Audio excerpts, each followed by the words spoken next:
Hello, good morning everyone. So meron po tayo guys update today sa STL ng Camarines Norte at Camarines Sur. So hindi nyo na po kailangan guys magtanong dahil meron na pong pitsa yan na nakalagay sa bandang gilid. So ngayong araw po ay pitsa 24, pitsa 24. Kung mapapansin niyo guys, meron na po tayong nilagay na sumada dyan po sa natin. So meron na po tayong napiling sumada dyan. Bali guys, 5. Okay, so yung 16, type na type ko guys si 16. Sa sumada po yan galing ng 7, 25, 34. So, ito po yung sumada niya, yung 16 ang kulang, di ba? Tapos yung 33, matagal na po siyang namumuro. Yung 33 guys. Okay, so yung 23 naman, isa rin itong puro natin. So, 24, 25, 22.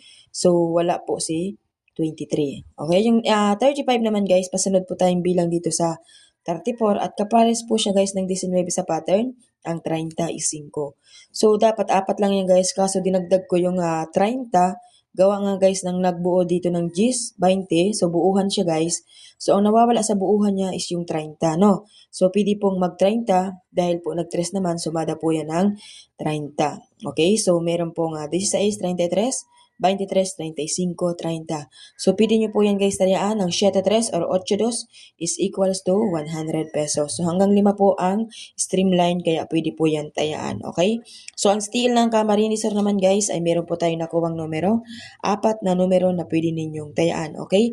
So, ang nakuha natin dyan guys ay 30. Kasi nga po G's, 20. So, baka mag-30 ngayong araw. Pareho po ito sumada pumpiyang po yan. And then yung 18 guys ay galing naman po sa sumada ng 36 at kapares po ng 2 ang 18 sa pattern natin. Okay, so yung 27 naman guys, pasunod po tayong bilang sa 27 at sumada din po siya sa 36. Yung 38 naman guys, paatras po tayo ng bilang sa 39 at sumada po siya dito sa 2 tsaka doon sa 20. So sana tama yung ma-pick up nating numero today. Sa mga basher natin dyan guys, ayan.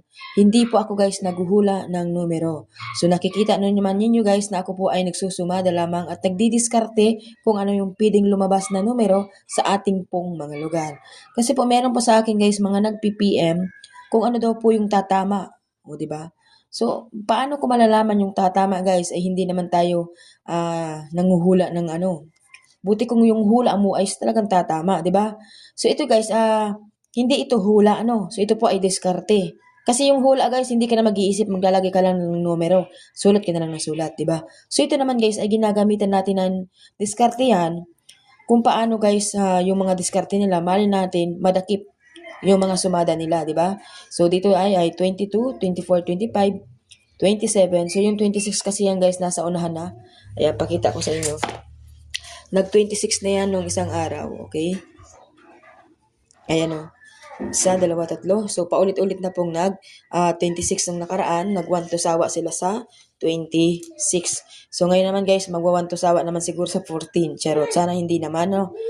So, yun ang ating sumalat sa day. Please lang, like and share po. Maraming salamat and God bless sa inyong lahat.